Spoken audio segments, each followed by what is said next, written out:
저는 지방에 살고 있는 30대 여성입니다. 평소 사연을 들으며 아침 잠을 깨우곤 하는데요. 오늘은 제 사연을 들려드리며 구독자님들의 잠을 깨워드릴까 싶어 용기를 내 제 이혼 사연을 보내봅니다. 남편과 전 휴대전화를 판매하는 매장에서 처음 만났어요. 가장 친한 친구는 그 매장의 직원이었는데 남편 역시 그곳에서 일하고 있었어요. 전 친구에게 휴대전화를 사러 친구의 직장을 찾았고 휴대전화 매장 치곤 엄청 넓은 데다 직원들도 많아 친구를 찾는 것이 쉬운 일은 아니더라고요.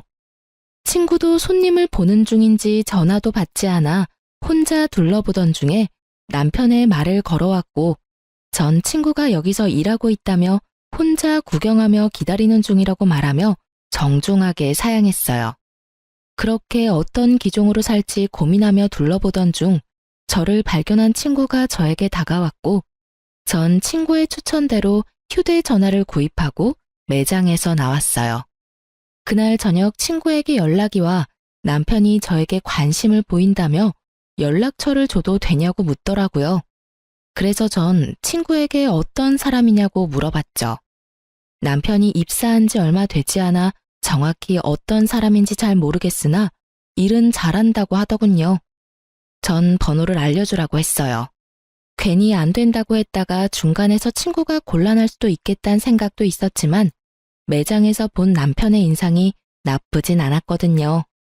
평소 곰돌이푸 같은 남자를 좋아했는데 딱 그런 스타일의 푸근한 인상이었어요. 그렇게 저흰 연락을 주고받다 연인 사이가 되었고 결혼까지 하게 되었죠. 결혼을 준비하며 얼굴을 붉힐 일이 있었는데 일단 그 이야기부터 시작할게요. 그땐 저희가 반지와 예물을 보러 다닐 때였는데 저와 남편이 유난히도 시간이 맞지 않아 남편 반지와 제 예물을 예비 시모와 함께 보러 가게 되었어요. 남편에겐 이미 친정에선 고가의 명품 시계를 해줬던 터라 저도 내심 기대를 하고 있었죠. 이왕 줄 거 주고 받을 거 받기로 한 결혼 어쩔 수 없이 준 대로 받고 싶더라고요. 그래서 전 남편에게 가방보다 금을 더 좋아하니 혹시나 명품 가방 사줄 생각이면 가방보단 금을 해줬으면 좋겠다고 미리 언지를 줬어요. 남편은 흔쾌히 알겠다고 했고 어머님께도 미리 말을 해뒀는지 어머님은 바로 저를 예물 전문 주얼리 샵으로 데리고 가시더라고요. 이것저것 보고 있는데 딱 마음에 드는 목걸이, 팔찌, 반지 세트를 발견했고 직원분께 그것으로 좀 보여달라고 했죠. 그러자 어머님이 화들짝 놀라시며 저에게 핀잔을 주기 시작했어요. 어머 유나야, 너 정말 이게 예뻐서 보여달라고 하는 거야? 네? 네, 어머님. 예쁘지 않아요? 전 얇은 거보단 좀 두께감 있는 게 예쁘기도 하고 저한테 어울리기도 해서 이런 디자인 좋더라고요. 어머 얘가 진짜 이렇게 안목이 없어서야. 요즘에 누가 두꺼운 걸 두르니? 촌스럽게. 그렇게 별로인가요? 전 예쁜데. 제가 이런 디자인이 잘 어울리기도 해서요. 별로야.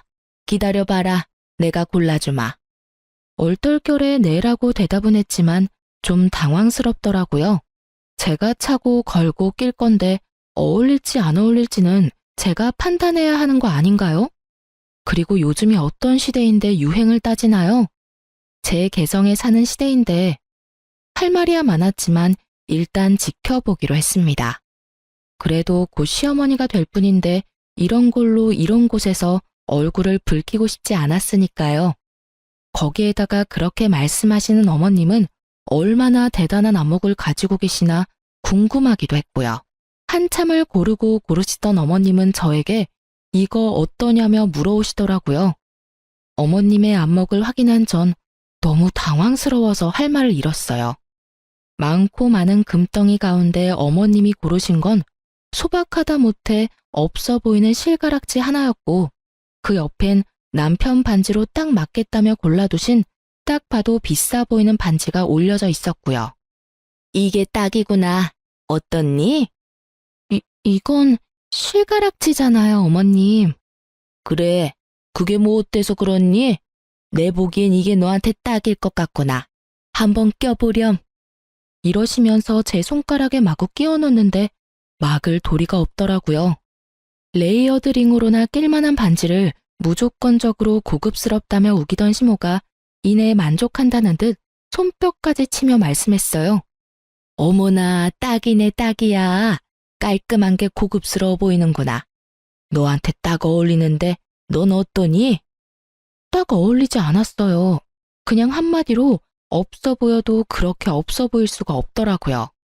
전 너무 뻔히 보이는 어머니의 속내의 당황을 넘어 어이가 없어졌고 얼마나 저를 무시하면 이럴 수가 있는지 제 상식선에선 이해가 되지 않았어요. 여러분은 이해가 되세요? 고가의 명품 시계를 해주고 실가락지 하나 받아온다는 게 제가 계산적이다 속물이라 생각하시는 분들도 계실 수는 있겠지만 지금 생각해도 그건 아니다 싶으네요. 아무리 좋게 생각해 보려고 해도 전 좋게 생각되지 않았고 최대한 기분 나쁜 티를 내지 않으며 화장실로 일단 자리를 피했어요. 그리곤 남편에게 전화를 걸었죠. 오, 자기야, 다 샀어? 내가 기가 막혀서 자기 엄마 진짜 왜 그래? 혹시 나 마음에 안 드신데? 그러신 거면 말로 하시지. 이게 무슨 꼴이야? 왜? 무슨 일인데? 흥분을 좀 가라앉히고 설명을 좀 해봐. 어머님이 글쎄 나한테 실가락지 하나 사주신다고 하더라? 내가 진짜 속물 같아 보일까봐 웬만하면 그냥 넘어가 보려고 했는데 아무리 그래도 이건 좀 아니지 않아? 너무하잖아 진짜. 뭐? 실가락지? 예물 보러 간 거 아니었어? 왜 아니겠어?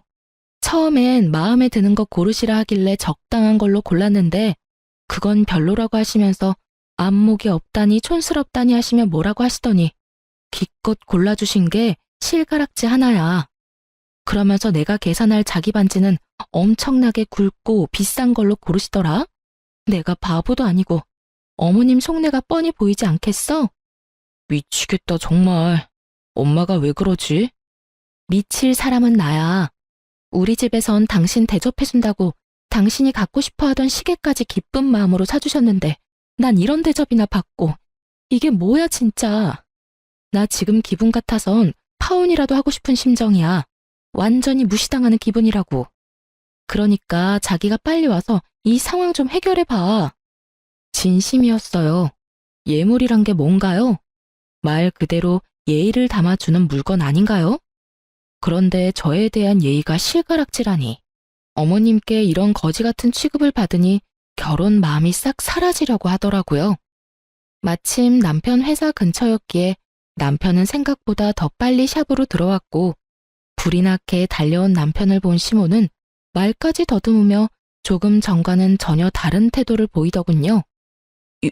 유나야, 다시 보니 아까 네가 고른 게 제일 괜찮은 것 같으네. 다시 보니 고급스럽네. 이걸로 할까? 아깐 별로라고 하셨잖아요. 촌스럽다고 하셨는데 다시 보니 괜찮으세요? 그래, 다시 보니 괜찮네. 어느새 저와 어머님 근처까지 걸어온 남편은 어머님이 애써 감추고 있던 실가락지 발견했고 그 반지를 들어올리며 어머님께 따져 묻더라고요. 엄마, 이건 뭐야? 설마 이거 유나 사주려고 그랬어? 고작 이 반지를? 아니야. 내가 미쳤니? 절대 아니야. 지금 이 세트로 사자고 말 끝낸 상황이었어, 아들. 필사적으로 부인하던 어머님은 재빠르게 계산을 해버리시더라고요. 뒤에 안 사실이지만 어머님은 예물을 산다는 명목으로 남편에게 꽤 큰 돈을 받았더라고요. 그러면서 실가락지 하나만 사주시려고 했으니 남편의 등장에 태세가 바뀌신 건 어찌 보면 당연한 것이었죠. 남편은 어머님을 쏘아보며 저의 눈치를 살피고 있었고 어머님은 눈을 흘기는 남편의 코앞으로 자신이 고른 남편의 반지를 내밀었어요. 아들 반지는 이걸로 골랐어. 한번 껴봐. 아, 엄마, 이렇게 굵은 건 불편해. 그리고 결혼 반지인데 유나 반지랑 똑같은 디자인으로 해야지. 그냥 유나 반지랑 같은 걸로 할게. 남편의 말에 어머님은 눈앞에서 돈이라도 뺏긴 듯한 표정을 지으며 남편을 설득하려 애썼지만 남편은 단호했어요. 결국 어머님의 뜻대로 된 건 하나도 없는 쇼핑은 끝이 났고 저는 기분이 나쁘기도 했지만 꽤 만족스러운 결과였어요. 앞으로의 시댁 생활이 걱정되지 않는 것은 아니었지만 저의 연락 한 통에 달려와 상황을 정리하는 모습을 보며 충분히 잘 헤쳐나갈 수 있다고 생각했어요. 그런 제 생각은 크나큰 오산이었더라고요. 어머님은 생각보다 더 대단한 사람이었고 남편이란 방패막이도 한계가 있었죠. 시댁과 친정은 우연히도 한 동네였을 뿐 아니라 꽤 가까운 거리였는데 그 가운데 신혼집이 있었어요. 벌써 한숨과 탄식이 나오시죠? 저라고 왜 안 그랬겠어요? 전 좀 더 먼 곳에서 살고 싶다고 강하게 어필했지만 어머님이 이것만은 양보 못한다며 노발대발 난리를 피우는 바람에 제가 양보하게 되었어요. 친정도 가까우니 그것의 위안으로 삼기로 한 것이었죠. 그렇게 저흰 봐두었던 아파트 대신 주택에 전세로 들어가게 되었고 어머님은 틈만 나면 저를 불러대더라고요. 전 광고 쪽에 프리랜서로 일하고 있던 터라 집에서 일하는 경우가 대부분이었기에 꼼짝없이 불려다닐 수밖에 없었어요. 남편에게 다 알리고 또 방패막이 되어달라 할까 하는 생각도 하지 않았던 건 아니었지만 그 당시에 남편이 바쁘기도 했고 그렇게 한다 한들 인연 끊을 것도 아닌데 굳이 얼굴 붉힐 일 만들지 말자 싶어 남편에겐 아무 말도 하지 않았어요. 그렇게 전 시댁에 불려다녔고 모든 것이 짜증났지만 제일 짜증이 나는 것은 저의 차림에 대한 어머님의 간섭이었어요. 하루는 휴대전화를 보여주며 말하시더라고요. 유나야, 이것 좀 보렴. 이게 뭐예요? 옷이네요. 이게 왜요, 어머님? 어머님이 보여주신 것은 청담동 재벌집 며느리들이나 입을 법하고 비싸지만 엄청 불편한 투피스였어요. 왜 있잖아요. 드라마에서 보면 재벌집 며느리들이 입고 있는 그런 옷들이요. 투피스 말고도 다른 옷들도 보여주셨는데 딱 그런 옷들만 보여주시더라고요. 혹시나 전 어머님이 사주신다고 하면 불편한 옷은 손이 잘 안 간다며 감사하지만 괜찮다고 해야겠다고 생각했고 어머님은 저의 예상과는 전혀 다른 말씀을 하시더라고요. 앞으로는 우리 집에 올 땐 이렇게 차려입고 오려무나. 암만 그래도 내가 동네에서 위신과 체면이 있는 사람인데 네가 그런 꼴로 동네를 나돌아다니면 되겠니? 제 꼴이 어때서요? 몰라서 묻니? 매번 편한 차림으로 오지 않니? 네 꼴을 보면 동네 사람들이 뭐라고 하겠어. 내가 너 때문에 나 부끄러워서 동네에 얼굴을 들고 다닐 수 없는 지경이야. 요즘은 너랑 마주칠까봐 집에 손님도 못 부르고 있어. 그러니까 앞으로는 이런 옷들만 사고 차림에 신경을 좀 쓰도록 해라. 알겠니? 굳이 그렇게까지 해야 할까요? 집도 가까운데 그렇게까지 차려입는 게 더 이상한 것 같아요, 어머님. 시댁이랑 가까우면 막 와도 된다는 법이라도 있니? 난 그런 꼴은 못 본다. 네가 내 며느리가 된 이상 이것만큼은 내 뜻에 따르거라. 난 다른 건 몰라도 남의 입방아에 오르내리는 건 못 참아. 알겠어? 전 아무런 대답을 하지 않았어요. 아까부터 계속 편하다, 막 온다고 하시는데 저 그렇게 편한 차림으로 시댁에 오지 않았어요. 청바지에 니트 차림, 면바지에 가디건 이런 식으로 나름 챙겨 입고 왔었어요. 아니 그리고 걸어서 2분 걸리는 시댁에 가겠다고 그렇게까지 차려입어야 하나요? 심지어 남편은 친정에 갈 때 집에서 입고 있던 편안한 차림으로 가는데 왜 저만 그런 불편한 차림으로 시댁에 와야 하는지 이해도 납득도 되지 않더라고요. 그리고 웃긴 건 그렇게 말씀하시는 어머님 차림은 어떤지 아시나요? 목이 다 늘어난 티셔츠에 몸빼바지같이 축 늘어지는 바지만 늘 입고 있거든요. 저에게 간섭하실 시간에 본인 차림이나 신경 쓰시지 하는 생각이 들더군요. 전 당연히 그런 옷은 사지 않았고 살 생각도 없었어요. 그래도 어머님 말씀은 완전히 무시하긴 좀 그래서 나름 불편하지 않은 선에서 과하지 않게 신경 써서 입고는 가드렸어요. 그런 저의 모습에 어머님은 역정까지 내시며 뭐라고 하시더라고요. 예, 너는 내 말을 어떻게 들은 거야? 내가 분명 옷차림에 신경을 쓰라고 했지? 너 지금 나 무시하니? 너는 말해라. 난 내 마음대로 하련다. 이거니 지금? 에이, 어머님, 무슨 말씀을 그렇게 하세요? 제가 설마 그렇게 어머님을 무시하겠어요? 그런 거 전혀 아니고요. 어머님이 말씀하신 고급스러운 옷으로 알아봤는데 글쎄 100만 원 가까이 하는 것도 있고 제일 저렴한 게 100만 원 조금 안 되더라고요. 너무 비싸서 못 샀어요. 저도 정말 사고 싶었는데 그래서 드리는 말씀인데 어머님이 좀 사주시면 안 될까요? 선물 주신다고 생각하시고 사주시면 제가 감사한 마음으로 입고 올게요. 이왕 사주시는 김에 한 두세 벌 사주시면 번갈아 가면서 입고 올 수 있을 것 같아요.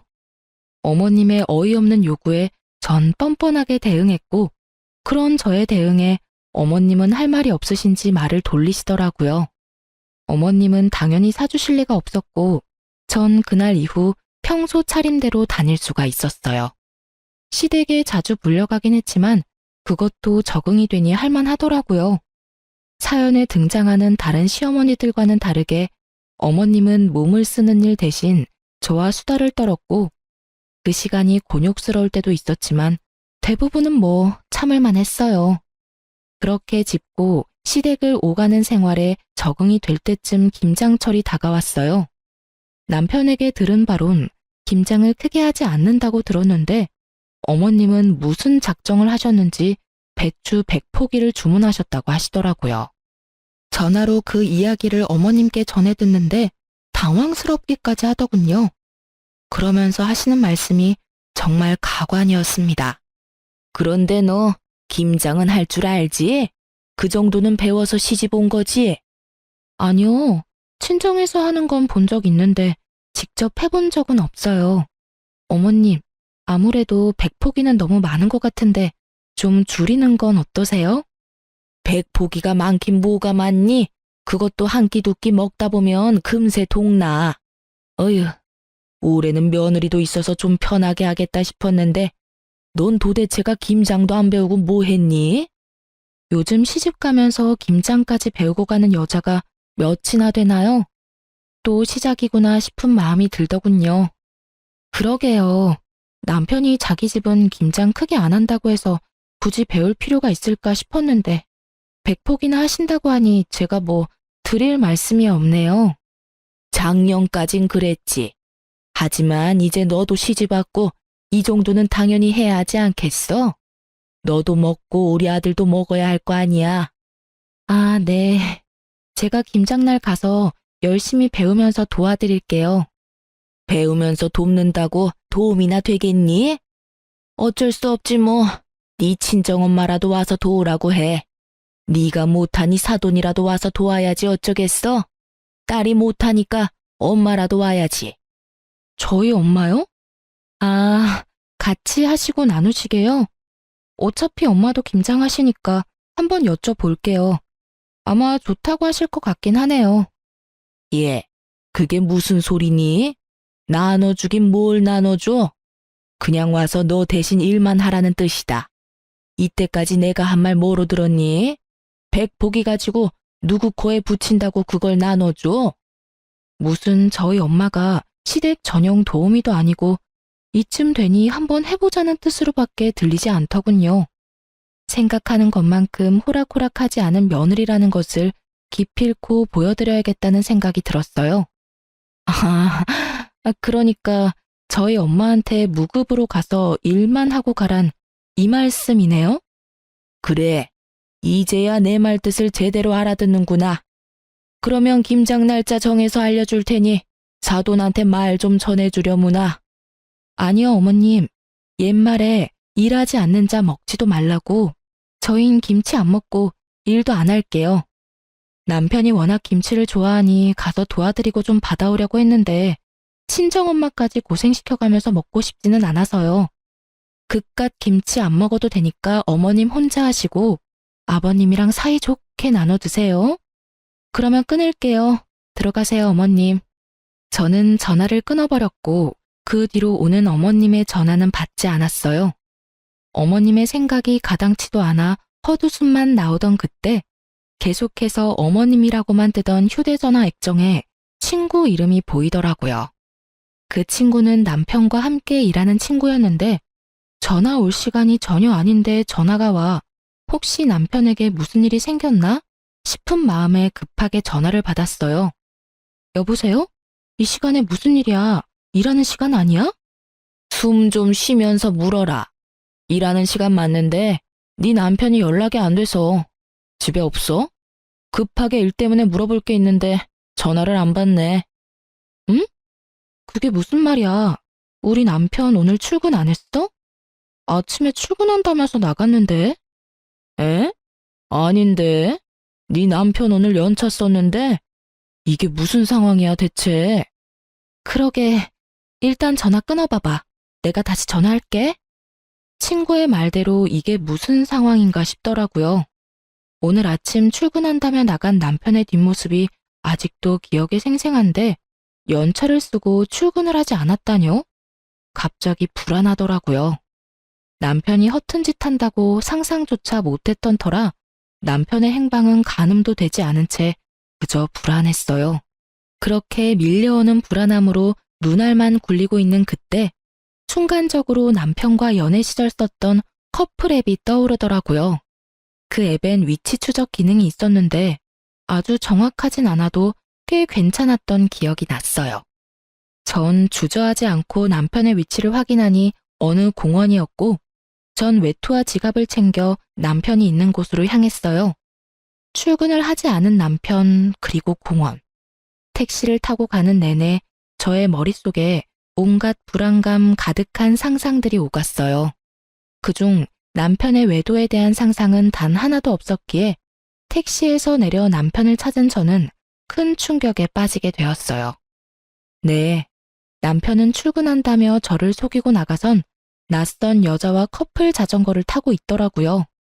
매서운 바람이 부는 추운 날 뭐가 그렇게도 좋다고 자전거를 타며 그리도 해맑게 웃고 있는지. 저는 무의식적으로 몸을 숨기고 남편을 훔쳐보았고 혹시 모르는 상황을 대비해 사진도 찍어두었습니다. 이런 상황에서 사진이나 찍을 정신이 있을까 했었는데 머리보다 손이 먼저 움직여 사진을 찍고 있더라고요. 그렇게 전 남편과 상간녀를 뒤쫓으며 두 사람의 행복한 모습을 사진으로 남겼고 그러는 와중 남편이 휴대전화를 2대 쓰고 있다는 사실을 알게 되었어요. 제가 아는 남편의 휴대전화는 저와 커플로 S사 휴대전화였는데 상간녀와 함께 있던 남편의 손엔 사과 휴대전화가 들려있더라고요. 외도 사실을 확실하게 확인한 저는 집으로 돌아왔고 그제서야 눈물이 나더라고요. 어머님이 틈만 나면 시댁으로 불러 귀찮게 하는 것도 툭툭 뱉는 말로 상처를 주시는 것도 남편만 보며 참고 견뎠어요. 누구보다 가정에 헌신적이고 저를 사랑해준다고 생각했기에 어머님의 괴롭힘도 남편에게 알리지 않고 혼자 해결하며 지냈던 것인데 남편의 사랑은 거짓이었고 저의 무조건적인 믿음과 사랑을 이런 식으로 돌려준다고 생각하니 눈물이 멈추지 않더군요. 저는 제가 생각했던 것보다 남편을 훨씬 더 사랑하고 있었더라고요. 그런 제 마음은 그 많은 눈물과 함께 흘렀고 마음의 진정이 찾아올 때쯤 저의 머릿속엔 딱 2글자만이 남았더군요. 복수. 이제 저에게 남은 건 복수뿐이었고 어떻게 하면 이 상처받은 마음을 달랠 수 있을까 생각했어요. 일단 아무렇지 않은 척을 하며 더 많은 사실을 알아내기로 결정했어요. 상간녀의 신상부터 해서 두 연놈이 언제 처음 만났고 어디까지 진전이 된 사이인지 다 알아야만 했으니까요. 저녁이 되자 평소와 다름이 없는 모습의 남편이 돌아왔고 전 역시 평소와 똑같은 모습으로 대하며 남편이 잠들기만을 기다렸죠. 12시가 넘어갈 무렵 남편은 잠이 들었고 전 남편의 차로 향했어요. 남편이 씻는 사이 가방과 옷가지를 뒤졌었는데 그곳엔 사과 휴대전화가 없었으니 남은 곳은 차뿐이었죠. 저의 예상대로 2번째 휴대전화는 남편의 차 안에 있었고 전 쉽게 잠금을 풀고 판도라의 상자를 열었습니다. 그 상자 속엔 정말 보고 또 봐도 경악스러운 사실들이 무수히 쏟아져 나오더군요. 저의 남편은 생각보다 더욱더 능력자였어요. 그때 당시 연락하고 있던 여자가 한 명도 아니고 두 명도 아니고 무려 5명이나 되더라고요. 너무 황당하고 어이가 없으니 웃음이 터져 나오는데 속된 말로 미친년처럼 소리내서 웃었어요. 그러면서도 손을 부지런히 움직이며 눈은 열심히 상간녀들과의 대화를 읽어나갔죠. 처음 만난 시기, 애정의 정도와 그에 따른 진도는 각기 달랐지만 방법만큼은 소름이 끼치게 똑같더군요.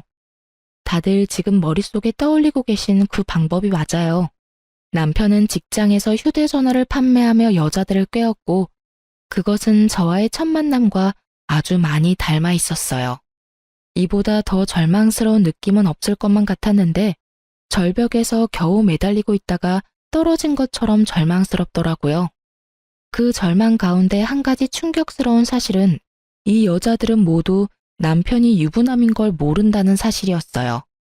결혼 정년기인데 집에선 결혼 이야기가 없냐는 둥 남편이 총각 행세를 했음을 증명하는 내용들이 있었으니까요. 모든 내용을 살펴본 저는 여자들이 알았든 몰랐든 외도는 외도이니 전화번호를 포함한 모든 것들을 제 휴대전화로 옮겼어요. 그리고 집으로 돌아와 생각을 정리했죠. 이렇게나 빨리 모든 증거를 잡을 수 있을 거란 생각도 못했는데 생각보다 빨리 그리고 월척을 낚아 심장이 빨리 뛰더라고요. 더 이상 파봤자 나올 것도 없어 보였고 무엇보다 더는 그 인간과 한 공간에 있고 싶지 않았던 터라 머릿속에 가득한 계획을 실행하기로 했죠. 그렇게 날이 밝았고 밤을 꼴딱 지새운 저와는 달리 아주 푹 잔 남편은 밥 한 그릇을 다 비우고 출근했어요. 밥 한 톨 남기지 않고 싹싹 긁어먹는 남편을 보며 오늘 하루 고단할 테니 잘 먹어두라고 속으로 말했네요. 내가 차려주는 마지막 만찬이라고요. 남편이 나가고 얼마 지나지 않아 친구에게서 전화가 걸려왔고 그때부터 친구의 생중계가 시작되었어요. 유나야, 네 말대로 여자들이 찾아왔어. 5명 다 찾아왔다고. 진짜 전부 유부남인 줄 몰랐나 봐. 매장 문 열기 전부터 와서 기다리고 있더라니까. 단단히 벼르고 왔나 봐. 표정들이 얼마나 살벌하던지 눈도 못 마주치겠더라니까. 네, 그렇습니다. 전 그 상간녀들에게 문자를 보내 당신들이 만나고 있는 남자는 유부남이라며 등본과 함께 결혼 사진을 보내주었어요. 그러면서 각자 복수는 알아서 하라고 했죠. 그렇게 하면 속은 걸 안 여자들이 어떻게든 행동을 취할 테고 그렇게 해서 상간녀와 피해자를 가리기로 한 것이었어요. 저의 연락을 받고도 아무 행동도 취하지 않는 여자가 있다면 그 여자는 상간녀로 간주하고 승소, 패소와 상관없이 상간녀 소송을 진행할 계획이었죠. 5명의 여자 중 1명 정도는 남편이 유부남인 걸 알고 있진 않을까 했는데 이러한 제 예상과는 달리 5명 다 정말 피해자였더라고요. 1~2명 정도는 저에게 연락이 올 줄 알았는데 5명 다 매장으로 찾아갔다니 참 대단한 여자들만 골라서 만났다 싶더라고요. 지금 난리 났어. 네 말대로 전부 여기서 휴대전화 산 사람들이었어. 유부남 주제에 만나달라고 그렇게 쫓아다녔냐면서 소리 지르고 울고 난리야. 1번 여자가 방금 미친놈 따귀를 때렸고 2번 여자도 때릴 건가 봐. 어머, 힘이 좋네. 줄 서서 기다리는 거 보니까 나머지도 다 때릴 건가 보다. 친구는 얼마나 중계를 잘해주는지 마치 제가 그 현장에 있는 듯한 기분이었어요. 돌아가면서 다 때렸고 이제 머리채 잡았어. 어머, 유나야. 난리다 진짜. 여기 2 여자 똑같은 반지 끼고 있어. 대박. 프로포즈도 비슷하게 했나 봐. 나머지 3 여자는 뺨 한 대 때리고 그렇게 살지 말라고 하고 갔는데 2 여자는 울고불고 난리다 난리.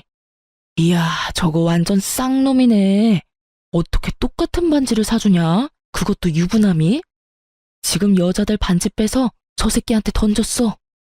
흥미진진한 생중계를 듣고 있는데 웃음이 다 나더군요. 남편이 당하고 있는 꼴이 통쾌해서도 있었지만 어이가 없어서도 있었어요. 유독 두 명의 여자와 나눈 대화 내용이 예사롭지 않다 싶더니 결혼 이야기까지 오갔나 보더라고요. 유부남이 간도 크지. 프로포즈라뇨. 반지라뇨. 도대체 무슨 생각으로 그딴 짓까지 하고 돌아다닌 것인지 제 상식에선 도저히 알 수가 없었어요. 통화 너머로 들려오는 현장은 욕설과 울부짖음으로 가득했고 친구는 이제 거의 끝나간다며 나중에 다시 통화하자며 전화를 끊더라고요. 생중계가 끝난 뒤 또 다른 통쾌한 복수가 있을까 고민에 빠졌어요. 그렇게 이리저리 머리를 굴려보고 있는데 집 밖이 소란스럽더라고요. 언뜻 싸우는 소리 같았는데 들리는 목소리가 이상하게 귀에 익어 나가보니 글쎄 저희 집 앞에 어머님과 친정엄마가 마주보고 서 있더라고요. 우연히 마주친 것인지 아니면 어머님이 엄마를 부른 것인지 알 수는 없었으나 한 가지는 분명히 알겠더라고요. 어머님이 일방적으로 엄마에게 화를 내고 있다는 사실을요. 어머님은 매서운 눈빛으로 엄마를 쏘아보고 있었고 엄마는 고개를 숙이고 있더군요. 내가 며느리한테 네가 김장을 할 줄 모르니 네 엄마라도 불러서 일 도우라고 하니까 뭐라고 했는 줄 아세요? 글쎄, 사돈딸이 친정엄마 고생시키기 싫다고 나 혼자 김장해서 아버님하고 나눠 먹으라고 말합디다. 그러곤 전화를 뚝 끊어버리는데 아니 이런 법도가 어디 있습니까? 말하는 싸가지는 둘째치고 어른이 전화를 끊지도 않았는데 자기 할 말만 하고 전화를 끊다니 내가 살다 그런 꼴은 또 처음 봤지 뭐예요. 사돈이 딸 교육 잘 시켜준 덕분에 제가 별꼴을 다 당해보네요. 감사합니다, 사돈. 기분이 많이 상하셨나 보네요, 사돈. 걔가 그럴 애가 아닌데 왜 그랬나 모르겠네요. 아마 요즘 안 좋은 일이 좀 있었나 보네요. 안 좋은 일이 있으면 어른한테 그런 식으로 굴어도 된다는 말입니까? 사돈이 이런 식으로 감싸고 도시니 유나가 그렇게 버릇이 없지 않습니까? 감쌀 게 따로 있지. 그렇게 버릇없이 굴면 친정엄마가 나서서 그 버르장머리를 고쳐주셔야죠. 암요. 제가 유나 불러다 한 소리 할 테니 그만 마음 푸세요. 한 소리 가지고 되겠어요? 아주 눈물나게 홍구멍을 내줘야 한다고요. 다시 생각해도 황당하네요, 정말. 어찌 그렇게 자기 할 말만 하고 전화를 뚝 끊는지. 자기는 김치 따위 안 먹어도 된다고 하는 말이 아직 귓가에 울린다고요. 그놈의 김장이 뭔지, 그놈의 딸이 뭔지. 딸 가진 것이 죄인이라고 잘못도 없는데 고개를 숙이고 있는 엄마를 보니 정말 눈이 확 돌아가더라고요. 전 계획적인 복수고 나발이고 그냥 다 터뜨리고 여기에서 끝내야겠다는 생각이 들었고 고개 숙인 엄마 앞을 막아서며 어머님께 말했어요. 어머님, 할 말 있으시면 저한테 하세요.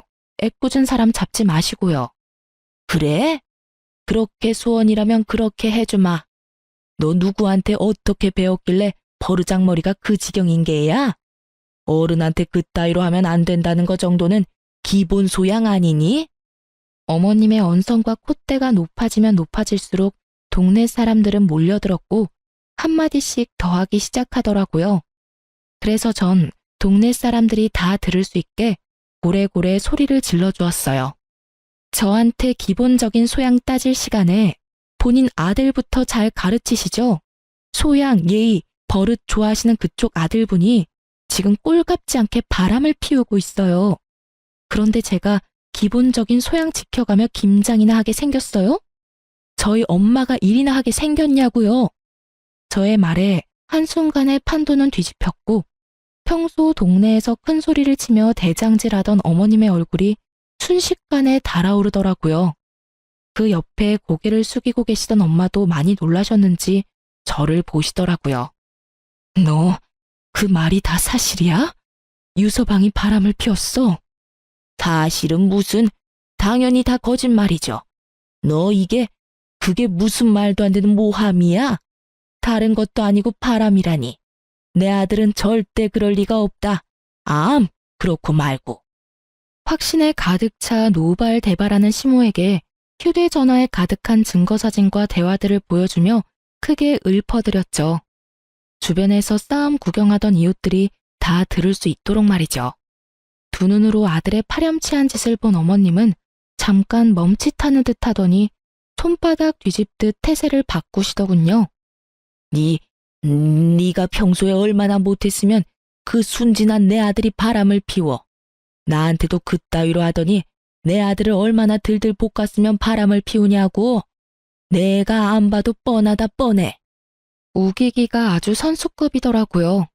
궁지에 몰리니 말도 안 되는 말을 해대며 우겨대는데 들을 가치도 없는 말이라 사뿐하게 무시하고 더 충격적인 사실을 알려드렸죠.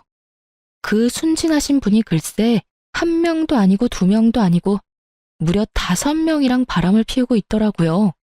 거기다 유부남인 것도 속이고 만났던데요. 그거 사기예요, 사기. 얼마나 순진하시면 사기까지 치고 다니는지. 2번 순진했다간 아주 큰일 나겠더라고요. 거기에다가 그중 2명한테는 프로포즈까지 했다고 하더라고요. 똑같은 반지까지 사줬다고 하던데. 조만간 아드님 깜빵 가게 생겼어요. 5명이라는 말이 어지간히 충격적이었는지 어머님은 눈도 깜빡하지 못하고 서 있더라고요. 동네 분들도 많이 놀라셨는지 잠시 멍해들 계시다가 이내 수군거리시며 남편과 어머님을 향해 찰진 욕을 내뱉기 시작했어요. 가만히 듣던 어머님은 화가 머리끝까지 나셨는지 다짜고짜 제 뺨을 때리시더라고요.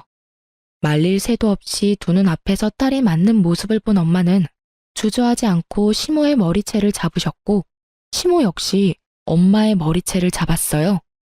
네가 감히 누구 앞에서 누굴 때려? 맞을만 하니까 때리지. 딸 교육 하나 기가 막히게 시켰어 아주.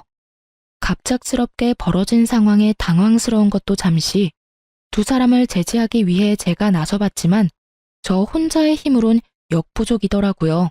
그렇게 싸움은 계속되고 있었고 힘이 많이 빠져 머리채를 잡은 손가락이 많이 풀린 어머님과는 달리 엄마는 작정한 듯 어머님의 머리채를 잡은 손이 다 떨릴 정도로 힘을 주고 계셨어요. 생각보다 길어지는 싸움에 동네 분들이 나서주시려는 그때 꼴이 엉망인 남편이 달려와 엄마와 어머님을 떼어놨어요. 그리곤 저에게 다짜고짜 따지기 시작하더군요. 당신이 그 여자들한테 연락했어? 화낼 사람이 누구인데 양심도 없이 따지는 걸까요? 마음 같아선 한 대 쳐버리고 싶었는데 이미 하고 있는 꼴이 처참해 손도 올라가지 않더군요. 전 생중계를 통해 남편의 꼴을 이미 예상하고 있었던 터라 크게 놀랍지도 않았지만 시모는 많이 놀란 것 같더라고요. 뭐 놀란 걸로 치면 저희 엄마도 마찬가지이긴 했지만요. 아들, 이게 무슨 꼴이야? 너 싸웠니? 맞았어? 감히 누가 내 아들한테 손을 댄 거야? 누구야? 도대체 누구야? 어머님은 남편을 추궁하기 시작했고 그제서야 자신의 꼴이 어떤지 자각한 남편은 황급히 얼굴을 가리더군요. 이미 늦은 일이었지만요. 그러면서도 저를 원망하고 싶은 모양인지 끊임없이 물어오더라고요. 당신이 말했어? 네가 말했냐고. 아무리 내가 잘못했다고 해도 어떻게 그 여자들한테 사실대로 다 말하면 어떻게 해? 나 고소당하게 생겼다고. 어떻게 책임질 거야? 너 진짜 제정신 아니구나. 그딴 걸 왜 나한테 물어? 그리고 네가 잘못한 일 네가 알아서 해결해야지. 누구 보고 책임지라 말아야? 사기를 치든 고소를 당하든 네 문제는 네가 알아서 해결하고 위자료나 준비해. 나 너랑 이혼할 거거든. 뭐? 이혼? 너 지금 이혼이라고 했어? 그래, 이혼이라고 했다. 그러면 내가 이 꼴까지 보고 너랑 계속 살 줄 알았어? 내가 진짜 혹은 줄 알아? 내가 이혼을 해줄 것 같아? 나 이혼 절대 안 해줄 거야. 야, 네가 이혼하기 싫다고 하면 이혼을 못할 거라고 생각해? 착각도 유분수지. 네가 지은 죄가 얼만데 지금 그런 착각을 하고 있는 거야. 지은 죄라고 했냐? 그래, 네가 무슨 짓을 어떻게 누구와 하고 다녔는지에 대한 증거가 나한테 차고 넘치게 있거든? 그러니까 허튼 생각하지 말고 위자료나 준비해. 1명도 아니고 5명이랑 외도나 저지른 주제에 낯짝도 뻔뻔하기도 하지. 하긴 그렇게 뻔뻔하니 그딴 짓이나 하고 있었겠네. 대단하다, 대단해. 저의 남편의 대화, 그리고 결정적으로 남편의 몰골로 외도가 확실해지자 동네 분들은 더욱 손가락질하며 욕을 하기 시작하더라고요. 남편의 욕도 욕이었지만 어머님에 대한 욕이 많더라고요. 갖은 욕설을 듣고 있던 어머님은 아들의 이혼 사실보다 본인이 당할 망신이 더 걱정인지 저를 모함하기 시작하더군요. 이거 네가 모두 꾸민 짓이지? 네가 전부 꾸미고 내 아들 함정에 빠뜨린 것이지? 이 독한 년이 꾸민 짓이 분명해. 분명하다고. 도대체 뭘 어떻게 꾸미면 5명의 여자를 남편에게 붙이고 이런 상황까지 올 수 있는 것일까요? 전 더는 이 인간들과 얼굴을 마주하고 싶지도 시시비비를 따지고 싶지도 않더라고요. 그래서 전 어머님의 손길을 가뿐히 쳐내고서 남편 쪽으로 어머님을 밀쳐버렸어요. 그리곤 남편을 향해 말했죠. 야, 네 엄마 데리고 당장 꺼져. 지금 당장 꺼지지 않으면 증거로 모아뒀던 사진들 여기 계신 모든 분께 구경시켜 드릴 거야. 그냥 하는 말 아닌 거 알지? 제가 눈을 희번덕거리며 말하니 남편도 주변 시선은 신경이 쓰였는지 시모를 모시고 시댁으로 갔고 그 길로 전 이혼을 진행했어요.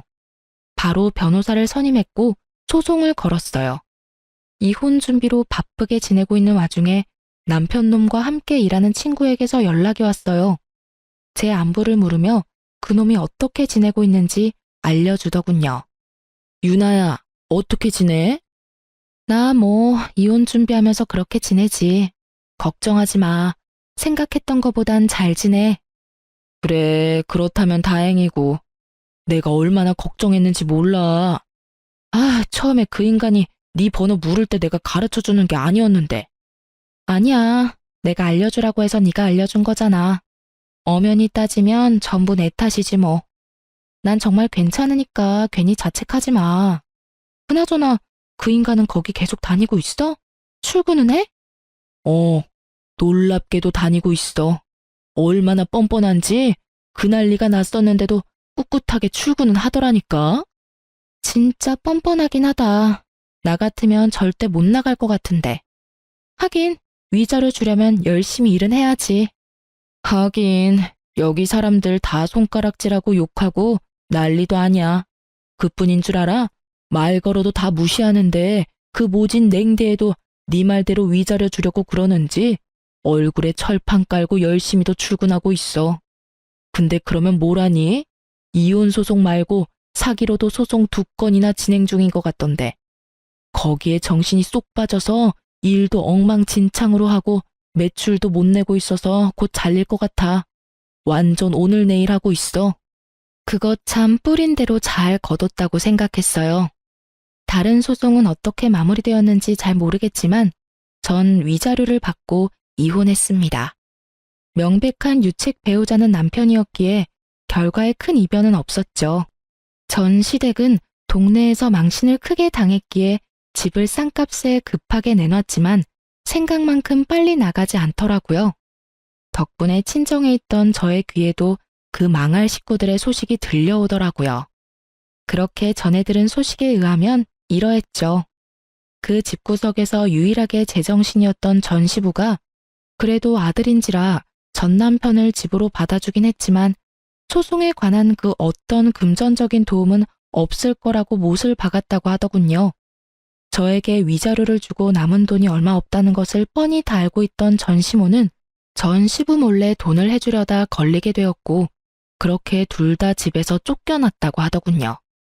우연히 외출하고 돌아오는 길에 전 시댁 앞에서 무릎 꿇고 앉아 빌고 있는 두 사람을 봤는데 참 통쾌하더군요. 여보, 한 번만 용서해줘요. 하나뿐인 아들 옥살이 시킬 수는 없어서 도와주려고 했던 거예요. 다신 그러지 않을 거고 그런 마음도 먹을 일 없어요. 이제 도와주려고 해도 당신이 다 뺏어가서 돈도 없잖아요. 그러니 이 문 좀 열어줘요. 아버지, 집에 손 벌리지 않을 테니 집에만 들어가게 해주세요. 저 진짜 갈 데 없다고요. 그렇게 한참을 빌던 모자가 겨우 열린 대문 안으로 들어가는 모습을 지켜본 눈이 저를 포함해 한둘이 아니었어요. 표정을 보아하니 다들 통쾌하다고 생각하는 듯 했어요. 저 역시 그러했고요. 전 남편은 당연스럽게 두 건의 소송에서도 졌고 누구에게도 그 어떠한 도움을 받을 수 없었던 전 남편은 결국 대출받아 그 많은 여자들에게 위자료를 줬다고 하더군요. 그 어마어마한 대출빚을 갚기 위해 밤낮 없이 공사판을 전전하며 일용직으로 일하고 있다고 했어요. 그렇게 마지막까지 통쾌한 소식만을 전해주던 전 시댁은 집이 팔리자마자 이사를 가버렸고 그 후론 소식을 들을 수 없었어요. 동네에 소문까지 나며 이혼을 하게 된 저는 엄마가 걱정이 됐어요. 평소 동네 분들과 왕래가 잦은 엄마인데 제가 잘못한 것은 없었어도 어찌되었든 불미스러운 일이 있었으니까요. 하지만 그 걱정은 쓸데없는 것이었더라고요. 엄마 말로는 그간 순둥순둥한 엄마의 얼굴에 알게 모르게 무시하던 동네 분들이 계셨었는데 그날 엄마가 싸우는 모습을 보시곤 아주 친절하게 대해주신다고 하시더라고요. 그러면서 앞으론 참지 않고 살 거라고 하시는데 한참을 웃었어요. 요즘 제 근황을 말씀드리자면 전 남편한테 받은 위자료로 작은 사무실을 차렸어요. 그 사무실에서 먹고 자며 하던 일을 계속하고 있어요. 결혼 생활을 할 땐 전 시댁에서 오는 스트레스가 이만저만이 아니었던 터라 일에 집중도 되지 않고 그렇다 보니 결과물 역시 만족스럽지 못했는데 요즘은 정말 이래도 되나 싶을 정도로 일의 능률이 향상되었어요. 저를 찾아주시는 고객분들도 많아지고요. 요즘엔 기업에서도 의뢰가 들어와 이런 추세라면 직원을 뽑아야 할 것 같은데 어떻게 할지 고민에 빠져 있네요. 참 행복한 고민이죠? 이렇게 이혼 후 모든 일이 잘 풀리고 큰 걱정 없이 살고 있습니다. 이로써 저의 이야기는 끝이 났어요. 제 나름대론 통쾌한 결과였는데 여러분은 어떠셨는지 모르겠네요. 두서없는 사연 끝까지 들어주신 구독자분들 감사합니다. 좋은 하루 되세요.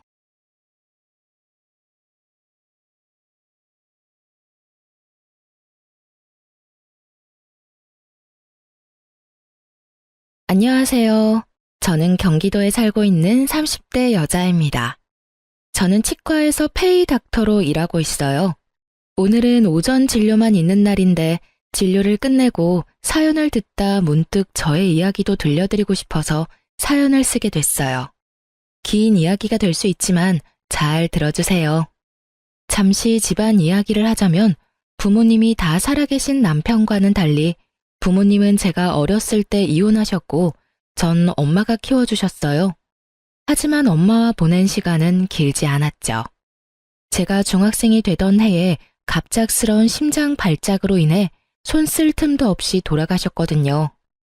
그때부턴 할머니와 이모가 저를 돌봐주셨고 할머니가 돌아가신 후론 이모가 결혼까지 하지 않으시고 저를 친딸처럼 애지중지 키워주셨어요.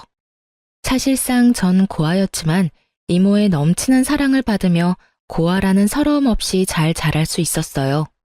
전 치과 의사가 되었고 선배 병원에서 페이 닥터로 지내고 있었죠. 그러던 어느 날 친구가 불러 나갔는데 그곳엔 친구의 지인들이 있더라고요.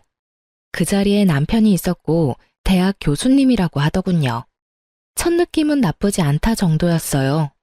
술 한잔하며 이야기하다 보니 말이 잘 통한다고 느꼈고 남편 역시 그렇게 느꼈는지 자리가 끝날 때쯤 저에게 연락처를 물어보더군요. 저 역시 남편이 괜찮았던지라 연락처를 주었고 그렇게 연락을 주고받던 저희는 연애를 시작하게 되었습니다. 연애가 길어지니 자연스럽게 결혼 이야기가 오갔고 어머님 눈에는 고아인 제가 당신 아들보다 모자라도 한참 모자란다고 생각하셨는지 계속 트집을 잡으시더라고요. 워낙 사소한 것으로 잡힌 트집이라 자세히 기억도 나지 않네요. 아무튼 어머님은 계속 시비 가득한 트집을 잡으셨고 남편이 그럴 때마다 끊임없이 저의 편이 되어주며 저를 보호해 주었어요. 고아인 것이 전염병도 아닌데 생트집을 잡아대는 어머님을 보며 결혼은 망설이지 않았다면 거짓말이겠죠. 전 심각하게 결혼을 망설인 순간도 있었지만 적극적인 남편의 구애로 결국 결혼을 하게 되었어요. 어머님은 여전히 절 탐탁지 않아 하셨어요. 가끔 주말에 시댁에 가는 날이면 오직 남편만을 지켜 세우느라 바쁘셨고 전 무시하기 일쑤였죠. 그날도 오랜만에 시댁 방문을 했고 전 갑자기 감기 기운이 올라 다른 때보다 컨디션도 좋지 않고 조금 날이 서 있었어요. 우리 교수님 오셨어? 어디 아픈 데는 없지? 네, 없어요. 전 괜찮은데 이 사람이 감기 기운이 있어서 컨디션이 안 좋아요. 오늘은 식사는 안 하고 그냥 갈게요. 감기? 그러면 쟤는 빼고 오지 그랬어. 아이, 정말 안 되겠어. 아들, 넌 오늘 집에서 자고 가고 쟤는 얼른 집에 보내. 혹시라도 우리 아들 감기라도 옮으면 어떡해? 한 번은 그런 일이 있었어요. 결혼하고 얼마 지나지 않아 시댁에 가야 할 일이 있었는데 그때 전 몸이 좋지 않아 참석하지 못하고 남편만 보낸 적이 있었거든요. 병원에서 수액을 맞고 있는데 어머님이 전화와 노발대발을 하더라고요. 배운 것이 없어서 그렇다며 정상적인 어른이라면 해선 안 될 말까지 하시는데 그때 정말 싸울 기운이 없어 듣고만 있었더니 남편이 어머님께 화를 내는 소리와 함께 전화가 끊기더군요. 그 후 상황이야 듣지 않아도 뻔했고 이번엔 이런저런 소리 듣고 싶지 않아 꾸역꾸역 남편과 함께 왔더니 교수 아들 감기 걸릴까봐 방금 온 아픈 며느리는 집에 가라뇨. 참 기가 막히더라고요. 저도 잘 알고 있었습니다. 어머님이 저를 탐탁지 않아 하신다는 것을요. 하지만 이런 대우를 언제까지나 참고 있을 수만은 없었습니다. 갈 때 가더라도 한마디 하고 가려는 찰나 저보다 더 화가 난 듯한 남편이 언성을 높이며 어머님께 쏘아붙이더라고요. 어머니, 제발 좀 그만하세요. 이 사람이 왜 이 몸을 해서 여기까지 왔는지 몰라서 물으세요? 다 어머니 때문이잖아요. 어머님이 이 사람을 계속 꾸짖으시니까 이 사람도 무리해서 온 거라고요. 그런데 그런 사람한테 혼자 가라뇨? 최 교수, 엄마는 그런 게 아니라 정말 우리 교수님이 감기라도 옮을까봐 걱정되어서 그랬어. 엄마는 최 교수 걱정되어서 그런 건데 이게 이렇게 화낼 일이야? 그깟 감기 좀 걸리면 어때서요? 아, 됐어요. 저희 이만 가볼게요. 한동안은 집에 오는 일은 없을 것 같아요. 어머니 말씀대로라면 아버지나 어머니한테 감기라도 옮기면 큰일일 테니까요. 가자, 여보. 인사드린다고 괜히 입 열지 마. 그러다 어머니 감기라도 걸리시는 날엔 큰일 나니까. 안녕히 계세요 라는 그 뻔한 인사도 하기 싫은 제 마음은 어떻게 알았는지 제 입을 막아주고선 제 손을 이끄는데 얼마나 든든했는지 몰라요. 집으로 돌아가는 차 안에서 제가 감동을 하여 젖은 눈빛으로 남편을 바라보니 이렇게 말하더군요. 내가 대신 사과할게. 미안해, 여보. 어머니가 원래 저런 사람은 아니었는데 왜 저러시나 모르겠어. 어머니 눈엔 내가 당신한테 한참 모자란다고 생각하시겠지. 당신에 대한 자부심이 대단하시잖아. 당신 같은 여자가 어디 있다고. 내가 미안해, 정말.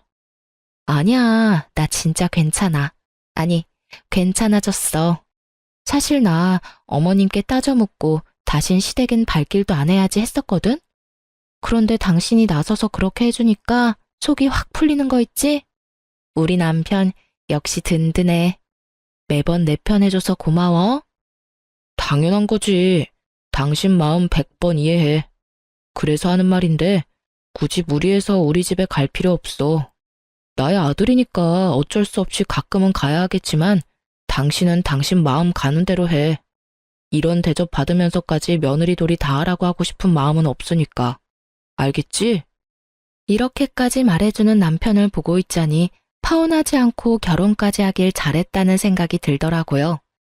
지금 저의 눈에 비친 남편은 누군가의 아들이 아닌 완벽한 저의 편, 든든한 제 가족이었으니까요. 어쨌든 전 그날 이후 어머님의 연락은 일절하지 않았어요. 저를 탐탁지 않게 여기는 어머님께 갖은 아양을 떨며 잘 보일 생각이 전혀 없었기 때문이죠. 그저 최소한의 인간 도리만 하며 지냈어요. 그러던 어느 날 어머님이 연락도 없이 제가 근무하고 있는 병원으로 찾아오셨더군요. 제가 그리도 마음에 들지 않는다고 하시던 분이 또 의사 며느리는 자랑하시고 싶은 것인지 친구분들까지 대동하시고요. 어머님의 그런 행동이 참 이해가 되지 않더군요. 갑자기 밀고 들어온 것도 기가 차는데 그 뒤 이어지는 말과 태도는 더 어이가 없었어요. 어머님, 연락도 없이 무슨 일이세요? 치과에 왜 왔겠니? 여기 내 친구들인데 검진해야 한다고 해서 내가 데리고 왔다. 한번 살펴보고 치료해야 할 거 있으면 치료 좀 싹 해주렴. 떼인 돈 받으러 온 사람 마냥 다짜고짜 진료를 봐달라고 하는데 할 말이 없더라고요. 상황이 어찌되었든 일단 오셨으니 간단한 진료라도 봐주는 게 뭐 어떠냐 생각하는 분들도 계실 수 있겠지만 제가 근무하는 병원은 100% 예약제입니다. 이미 예약하신 분들도 기다리고 계셨고 수술 스케줄도 있어 중간에 끼워 넣을 수 있는 틈이 전혀 없는 상황이었어요. 어머님, 저희 병원은 예약제라서요. 이미 예약하신 환자분들이 기다리고 계세요. 오래 기다리신 환자분도 계셔서 먼저 해드리는 건 곤란하고요. 일단 예약하신 환자분부터 진료 좀 할게요. 뭐? 그런 게 어디 있니? 가족이 왔으면 가족 먼저 해줘야지. 넌 그 정도 유도리도 없니? 난 절대 기다릴 생각 없으니 예약이고 뭐고 얼른 우리부터 해줘. 해달란 말이야. 그렇게 우기셔도 안 되는 건 안 돼요, 어머님. 일단 여기 실장님하고 상담하셔서 예약 먼저 해주세요. 우겨? 너 그게 무슨 말본새야? 이렇게 된 이상 난 무슨 일이 있어도 오늘 진료 보고 갈 테니 그런 줄 알아. 얼른 내 친구들 봐주지 못해? 나이도 지긋하신 분이 어린아이처럼 우겨대는데 말 그대로 미쳐버리겠더라고요. 무력으로라도 쫓아야 하나, 남편에게 연락해야 하나 고민이 많아지는 순간 예상치 못한 도움을 받게 되었어요. 모든 상황을 지켜보던 예약 환자분들이 나서서 저의 편을 들어주기 시작하시더라고요. 정말 못 듣고 있겠네. 여기 기다리고 있는 사람들 안 보여요? 그러게요. 요즘 저런 시엄마가 어디 있어? 며느리 일하는 병원에 와서 이런 행패가 어디 있어? 난 다 모르겠으니까 순서나 꼭 지켜주세요. 다 아파서 오는 사람들인데 가족이고 나발이고 그런 게 어디 있어요? 그러니까요. 이게 무슨 민폐야? 의사 며느리 업고 다녀도 모자랄 판국에 일하는 직장까지 찾아와서 나 같으면 당장 이혼하지. 저걸 어떻게 참아? 선생님, 그러지 말고 이혼하세요. 내가 좋은 남자 소개해 줄 테니까. 선생님 정도면 남자들 줄 선다고요. 이윽고 이혼이라는 말까지 나오니 시모의 얼굴이 홍당무가 되어버렸더군요. 상황이 이렇게 돌아가자 시모는 아무 말도 하지 못하고 친구분들이 나서 거듭 죄송하다고 하며 시모를 끌고 나가시더라고요. 그 후로도 환자분들이 제 편을 들어주시는데 민망하기도 하고 통쾌하기도 했어요. 그렇지 않아도 바쁜데 시모와의 실랑이로 시간이 더 지체되었던 터라 정신없이 쉬지도 못하고 진료 마치고 집으로 돌아가는 길. 시모한테 연락이 엄청 많이 와 있더라고요. 전화도 전화였지만 문자도 엄청나게 와 있더군요. 물론 내용은 떠올리고 싶지도 않은 내용이었고요. 전 대꾸할 가치도 없는 연락을 가뿐히 무시하곤 무거운 몸을 이끌고 집으로 향했어요. 오늘 참 고단한 하루였다고 생각했는데 저의 고단한 하루는 이제 시작이었더라고요. 현관문 앞에 도끼로 가득한 시모가 절 기다리고 계셨으니까요. 넌 왜 이제 오는 거야? 전화는 왜 안 받아? 아니, 도대체 최 교수한테 뭐라고 했길래 비밀번호를 못 알려준다고 그러는 거니? 네가 뭔데 내가 이런 수모를 겪어야 해? 이게 무슨 망신이냐고. 이렇게 쏟아내던 시모는 제가 가까이 다가가자 다짜고짜 뺨을 날렸죠. 정신이 멍해지고 그 어떤 말도 생각나지 않더군요. 그때 시모 입에서 제 정신을 깨워줄 말들이 쏟아져 나오기 시작했어요. 이런 버르장머리도 없는 년. 네가 감히 내 친구들 앞에서 내 망신을 줘? 그깟 이빨 좀 봐주는 게 뭐가 그리 힘들다고?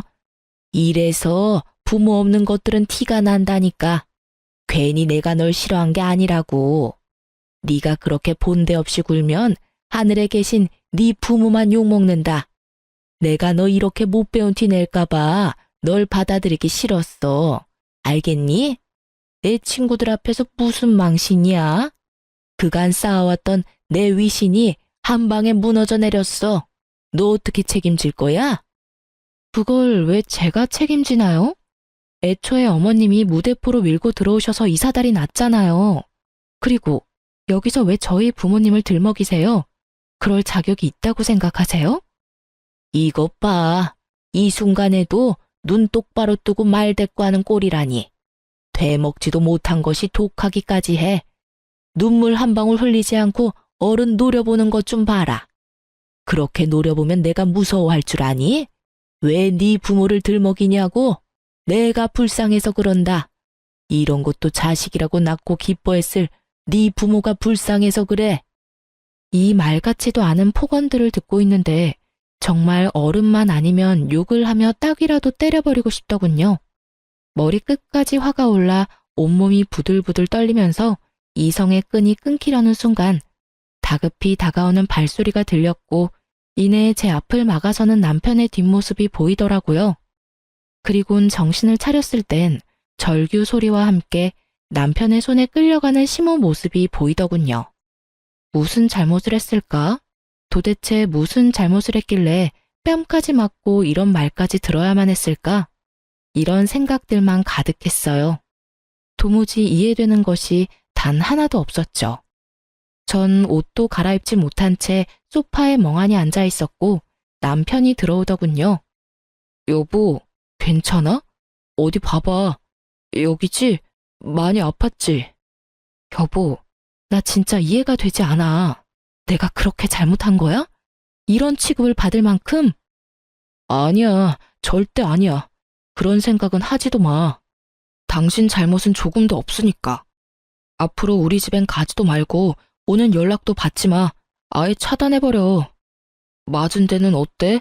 아, 진짜 너무 속상하다. 내가 좀 더 일찍 왔어야 했는데 미안해. 남편의 걱정스러운 말을 듣고 있는데 그제야 눈물이 나더라고요.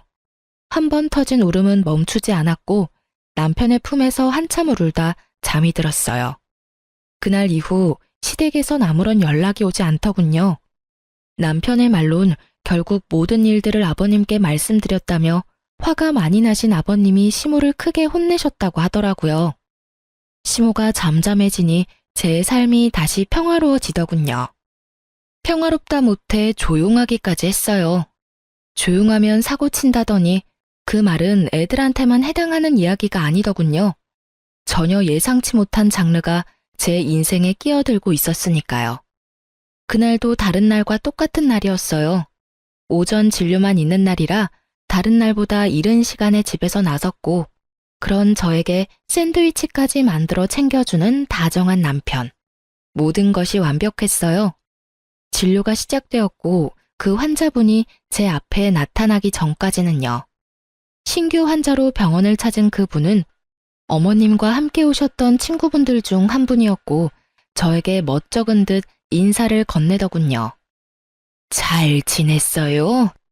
내가 요즘 이빨이 아파서 여기저기 찾아봤는데 선생님이 친절하고 꼼꼼하다고 하길래 염치불고하고 찾아왔어요. 그땐 정말 미안했어요. 우린 당연히 연락뿐 아니라 예약까지 다 했다고 생각하고 따라왔었어요.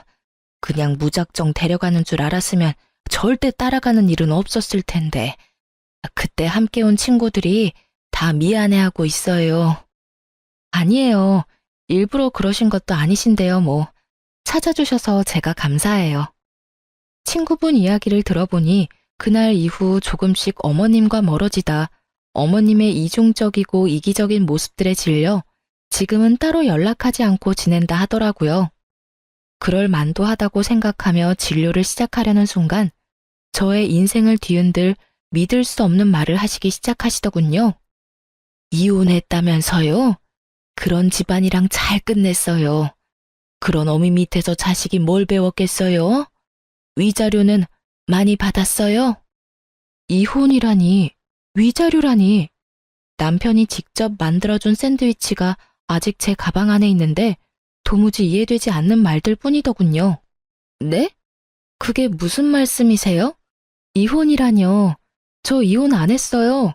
어머님하고는 그날 이후에 연락도 안 하고 지내긴 하지만 남편하고는 사이 좋아요. 잘못 알고 계신 거 아니세요? 제 말을 듣던 친구분은 저보다 더 놀란 얼굴을 하며 말하더라고요. 네? 아닌데. 정말 이혼한 거 아니에요? 네. 오늘 아침에도 출근할 때 남편이 샌드위치도 챙겨준걸요. 그럴 리가 없는데. 아니, 사이가 이렇게 되기 전에 그 집에 놀러 간 적이 있는데 엄청 젊은 여자를 예비 며느리라며 소개해 줬었어요.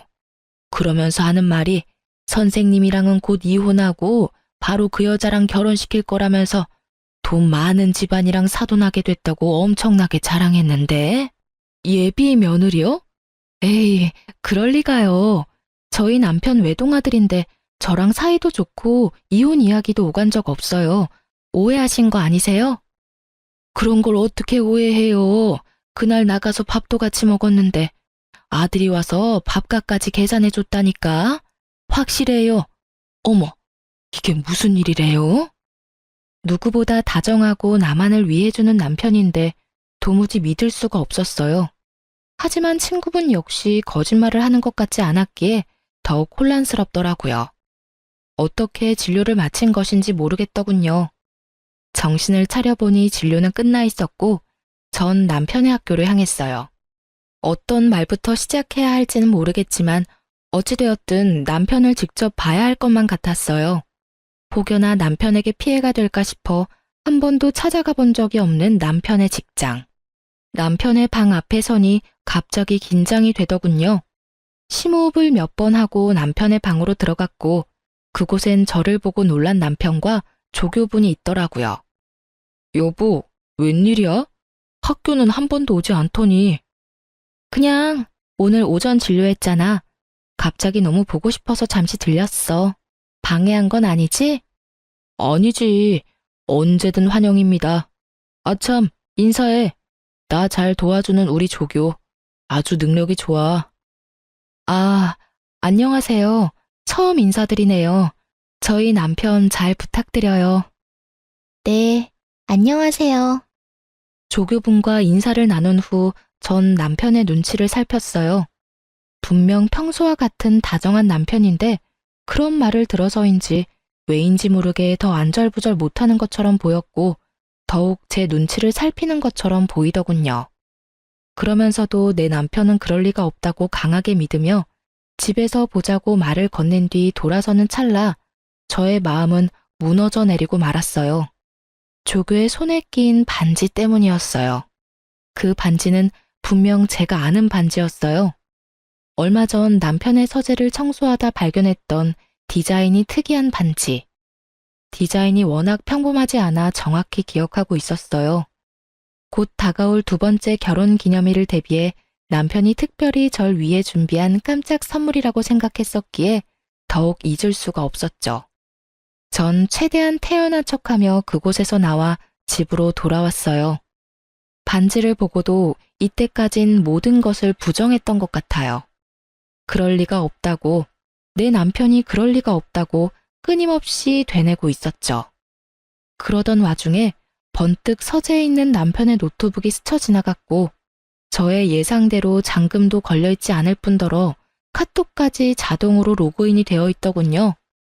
평소 제가 워낙 이런 것에 관심도 없었고 제가 남편을 얼마나 신뢰하고 있는지에 대해 누구보다 남편이 더욱 잘 알고 있으니 남편도 방심했던 거죠. 저는 아주 천천히 단 하나도 놓치지 않고 대화들을 살펴보았고 학교에서 보았던 조교와의 대화를 발견했어요. 대화의 내용은 외도를 증명하기에 부족함이 없는 더러운 내용들이 가득했고 친구분의 말씀대로 이미 시댁을 오가며 결혼한 사이처럼 지내고 있더군요. 25살, 상간녀의 나이였어요. 보기에도 젊어 보인다고 했는데 정말 어리더군요. 모든 내용이 경악 그 자체였지만 가장 저를 화나게 했던 건 이모에 대한 멸시였어요. 상견례 날 이모는 상견례 장소가 주차하기 힘든 곳이란 걸 아시곤 2대의 차 중 경찰을 끌고 오셨었고 그것을 본 남편이 이모를 대놓고 무시하고 있더라고요. 상견례 때 옷은 그런 대로 차려입었길래 그래도 돈은 좀 있는 집안인가 했더니 상견례 끝나고 보니까 경차 타고 가더라니까. 내가 얼마나 황당했는 줄 알아? 아마도 그 옷도 다 빌려 입었거나 짝퉁일 거야. 다시 생각해보니까 가방도 좀 조잡했던 것 같기도 하고. 그러게 왜 그런 고아랑 결혼했어? 만나다 보니까 그렇게 됐지. 그렇게 없는 집인 줄 몰랐다니까. 그러면서 꼴에 치과 의사라고 콧대는 얼마나 높은지. 어머니는 어머니대로 날리고 와이프는 와이프대로 날리고 나도 중간에서 지쳤어. 손이 떨리더군요. 저렇게 생각하는지는 꿈에도 몰랐으니까요. 평소 이모한테 저보다 더 자주 연락하고 잘하던 사람이 바로 남편이었어요. 그렇기에 제가 받은 충격은 더욱 컸죠. 정말 상상도 못한 일이었어요. 남편은 외박은커녕 늦는 법이 없었고 주말 역시 온종일 저와 시간을 보냈었으니까요. 상대가 학교에서 늘 함께하는 조교라는 사실을 몰랐다면 아마 전 끝까지 아니라고 남편을 믿어줬겠죠. 전 떨리는 손을 겨우 진정시키고선 대화 목록들을 다 살펴보았고 경악스러운 것은 여기서 끝이 아니더군요. 어머님과 나눈 대화도 남아있었는데 그곳엔 저에게 앞으로 절대 연락도 하지 말고 오늘 한 이야기는 절대 아버님에겐 티내지 말고 기다리라고 하더군요. 만나는 여자애는 조만간 보여주겠다고요. 날짜를 보니 어머님이 제 뺨을 날린 날이었는데 내용을 보아하니 그날 집으로 모셔다 드리며 외도 사실을 알린 것 같더군요. 충격에 빠진 제 머리와는 달리 손은 부지런히 대화 내용을 저장하고 있었고 전 증거를 더 모으며 때를 기다리기로 했어요. 그러면서 이모에게 모든 사실을 알렸죠. 이모, 내 남편 아니, 이 빌어먹을 놈이 바람 피우고 있어. 그것도 25살 조교랑. 자세한 이야기는 만나서 이야기해 줄 테니까 우선 내가 뭘 해야 하는지부터 말해줘. 뭐? 그게 사실이야? 이 새끼를 진짜. 너 모은 증거 이모한테 다 보내고 사소한 거라도 다 모아놔. 내가 그놈 가만두지 않을 테니까. 이모는 이모대로 전 저대로 이혼을 준비하기 시작했어요. 전 아무렇지 않은 척 남편을 대했지만 생각보다 그건 참 힘든 일이더라고요. 특히 한 침대를 쓰는 것만큼은 도저히 할 수가 없어 가짜 기침을 해대며 감기를 핑계로 각방을 쓰자고 했어요. 여보, 나 아무래도 간호사한테 감기가 옮았나 봐. 컨디션도 심상치 않은 게 독감으로 이어질 것 같은데 한동안은 우리 각방 쓰자. 혹시나 당신까지 아프면 큰일 나. 아무리 그래도 각방은 좀 그렇지 않을까? 가족이라곤 우리 둘뿐인데 둘 중 한 사람이라도 멀쩡해야 병간호를 하지. 그렇긴 하지. 알겠어. 그럼 내가 서재 가서 잘 테니까 당신이 방에서 편하게 자. 저의 권유에 남편은 흔쾌히 알겠다고 하며 서재로 가더군요. 그렇게 전 혼자 방을 쓰며 이것저것 이혼을 준비했어요. 일단 병원을 쉬기로 했어요. 남편의 외도 사실을 알고 난 후 이런 어지러운 마음으로 환자를 볼 자신이 없어 선배이자 원장님께 상황을 잘 설명하고 한 달 동안 이혼 준비에 힘쓰기로 했어요. 외도로 인해 이혼을 준비하는 사연들을 들어보면 흥신소를 많이들 활용하시던데 전 그럴 필요도 없었어요. 상간녀가 친절하게 SNS에 다 올려주었으니까요. 올린 사진들을 훑어보니 남편과의 외도를 자랑하고 싶어 안달이 나 있더군요. 그래도 남의 시선이 신경 쓰이긴 했는지 남편의 얼굴만은 교묘히 가리긴 했지만 아는 사람이 보면 충분히 남편임을 알 수 있겠더라고요. 거기에다 예비 시댁, 예비 시어머니라며 어머님 얼굴 사진도 있더군요. 1년 가까이 된 것 같았어요. 남편과 만나기 시작한 기간이요. 집도 친구분에게 들은 것처럼 잘 사는 듯 했고요. 이 모든 것을 SNS 통해 다 알게 되었으니 굳이 흥신소를 거칠 필요가 없었겠죠? 어려서 그런지 거의 실시간급으로 사진들이 올라오는데 상간녀에게 고마운 마음마저 들더군요. 전 때를 기다리며 SNS를 계속해서 주시했고 올라오는 게시물을 통해 복수의 날이 정해졌죠. 그런 와중에도 남편은 변함없이 저에게 잘해주었는데 그런 모습이 더욱 소름이 끼치더군요. 정확히 일주일 뒤 결전의 날이 왔고 이모와 저는 그 인간들이 모인 장소로 향했어요. 그곳은 다름 아닌 남편과 상간녀의 상견례 장소였는데 여전히 친절한 상간녀가 자신의 SNS 계정에 고급 한정식 식당의 사진과 함께 상견례 정확한 날짜와 시간까지 언급해 너무나 쉽게 알 수 있었죠. 거의 결혼식 못지않게 자랑질을 해대는데 이 정도면 병 아닌가 싶더라고요.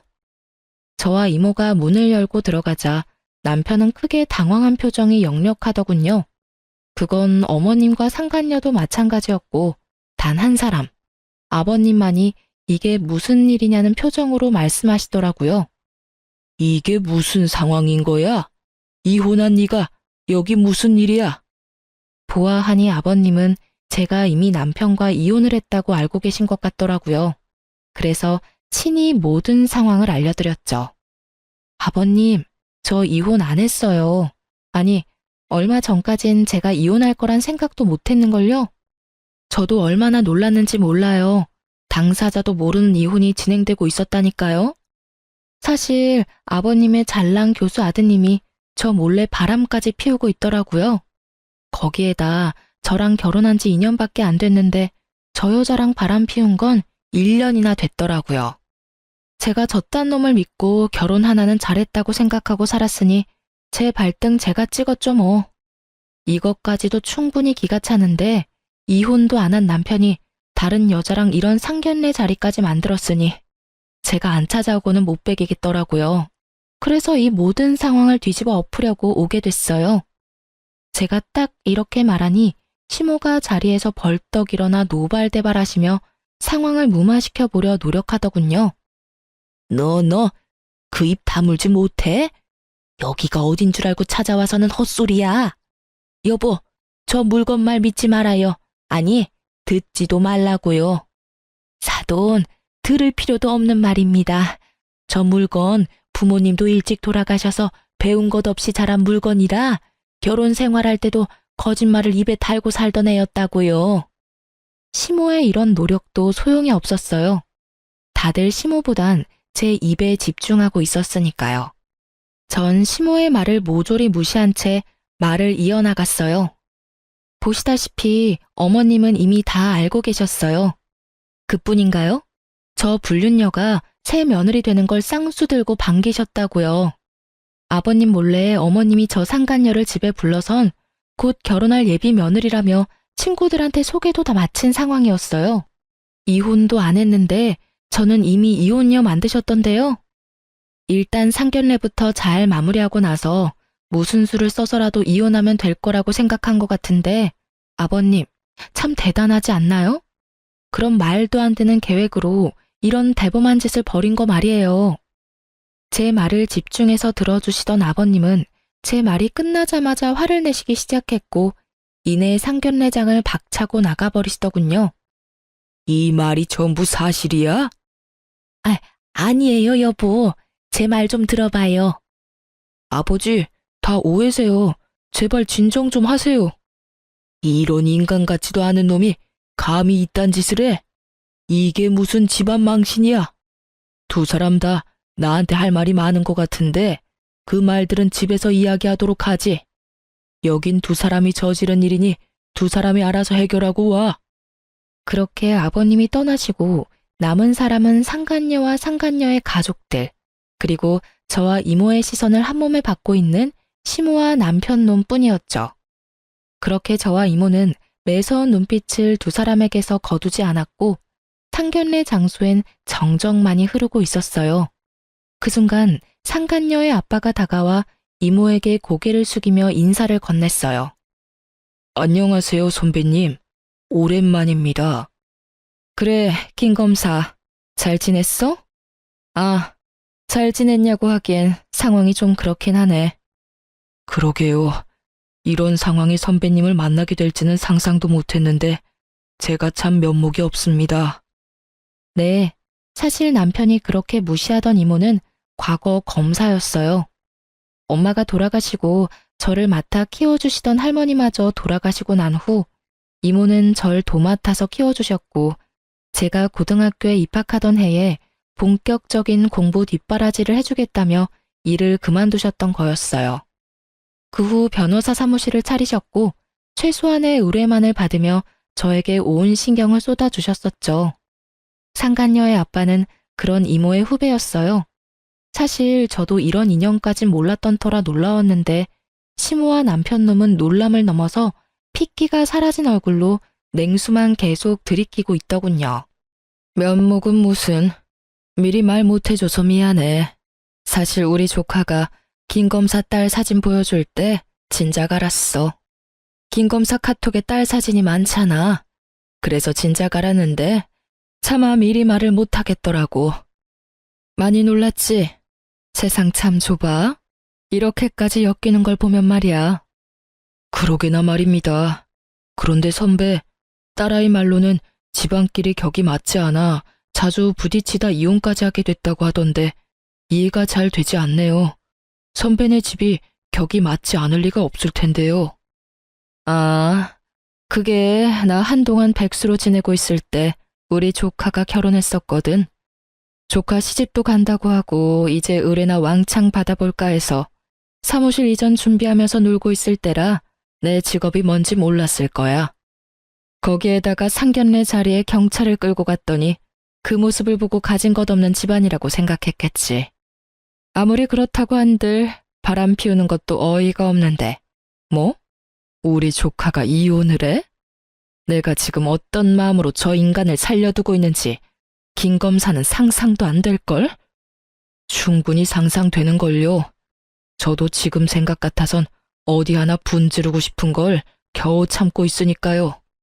이모의 말대로 이모는 사무실 이전을 위해 잠시 쉬고 있었고 빈 사무실만 본 남편은 이모가 작은 사업을 하다가 그마저도 망했다고 저에게 한마디 물어보지도 않고 혼자 지레짐작했던 것이었죠. 거기에다 상견례 자리에 경차까지 끌고 갔으니 그 짐작에 확신했던 것이었어요. 살벌한 두 사람의 대화는 계속되고 있었고 대화를 가만히 듣고 있던 상간녀의 엄마가 벌떡 일어서더군요. 풍기는 포스가 성격이 보통 아니겠다고 생각했는데 역시나 상간녀의 엄마는 상간녀의 머리채를 휘어잡더니 내가 널 이렇게 키웠냐고 소리를 지르며 질질 끌고 가더라고요. 그 뒤를 나머지 가족들도 뒤따르며 남편을 죽일 듯이 바라보더군요. 특히 상간녀의 두 오빠의 눈빛이 아주 예사롭지 않았어요. 저를 배신해가면서까지 그렇게 사랑한다던 여자가 끌려가는데도 남편은 찍소리 못하고 벌벌 떨고만 있더군요. 그저 사색이 된 얼굴로 저와 이모의 눈치를 살필 뿐이었어요. 참 한심하더라고요. 적어도 자기가 진심으로 사랑한다던 여자쯤은 지켜낼 줄 알았더니 그런 의지조차 없어 보였으니까요. 시모꼴도 한심하긴 매 한 가지였어요. 텅 빈 눈동자로 망연자실이라도 한 듯 바닥에 주저앉아 혼이 나가 있었으니까요. 상간녀를 비롯해 상간녀의 가족들이 모두 사라지고 나서야 정신을 차린 남편놈이 갑자기 무릎을 꿇고 빌기 시작하더라고요. 여보, 내가 정말 잘못했어. 내가 당신을 얼마나 사랑하는지는 누구보다 당신이 더 잘 알잖아. 그래, 사랑했지. 아니, 사랑한다고 알고 있었지. 한때는 당신이 내 편이라고, 내 가족이라고 믿어 의심치 않았었지. 왜 그런 식으로 말을 해? 왜 과거형으로 말하냐고. 난 지금도 그래. 난 여전히 당신 편이고 당신 가족이야. 정말이야. 나 믿지? 지금 이 상황 다 설명할 수 있어. 그러니까 날 믿고 일단 집에 같이 가자. 내가 집에 가서 다 설명할게. 응? 굳이 설명할 필요 없어. 당신이 어떤 생각을 가지고 있는지는 이미 당신이랑 그 여자랑 나눈 대화에서 다 봤으니까. 그걸 어떻게... 설마 내 카톡 다 본 거야? 이제야 그걸 알았어? 생각보다 당신 머리가 좋진 않구나. 당신을 단 한 번도 의심하지 않은 나도 나지만 당신도 어떤 면에선 참 대범하다니까. 바람 피우는 사람이 어떻게 그 빼도 박도 못하는 증거를 집에 버젓이 둘 수가 있어? 뭐, 그 덕분에 난 쉽게 여기까지 올 수 있게 됐지만 어찌되었든 당신 진심 따위 잘 알았고 당신은 내 편, 내 가족 다 해. 난 이제 당신 가족 같은 거 하지 않을 생각이니까. 우리 이혼하자. 여기 이혼 서류. 도장 예쁘게 찍어서 법원에서 봐. 그렇게 전 이혼 서류를 건네고 이모와 그 자리를 벗어났고 이모가 타고 온 외제차에 올라타 버렸어요. 사실 이모가 소유하고 있는 외제차는 길 가면 누구나 쳐다볼 법한 2억이 넘는 고급 외제차였어요. 하지만 운전하기가 불편하기도 하고 주변 사람들이 쳐다보는 게 신경 쓰인다는 이유로 매일 2천만 원짜리 경차를 타고 다니셨어요. 값이 10배나 차이 나는 외제차를 이모가 턱하니 여는 모습에 남편놈 눈알이 튀어나오려고 하더군요. 어찌나 볼만하던지. 뒤늦게 시모와 남편놈이 쫓아와 급하게 창문을 두드리기 시작하더군요.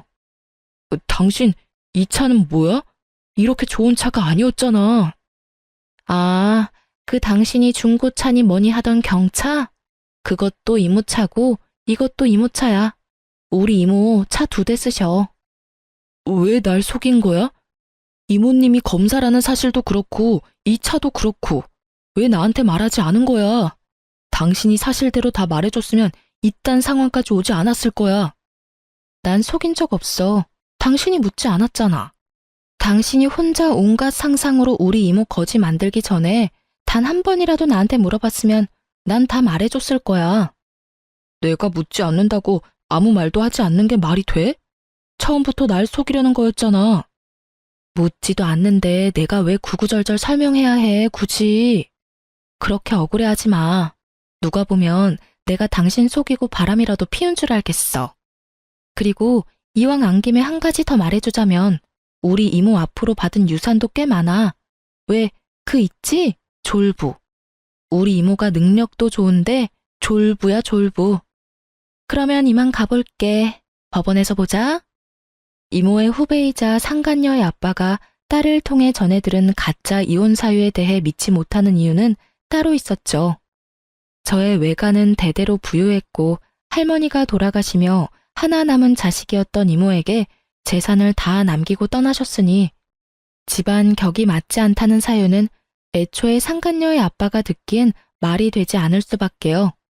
이런 사실을 전혀 몰랐던 남편은 저보다 훨씬 어리고 검사 집안의 막내딸 상간녀에게 홀라당 넘어갔던 것이었죠. 마지막 말까지 전했겠다.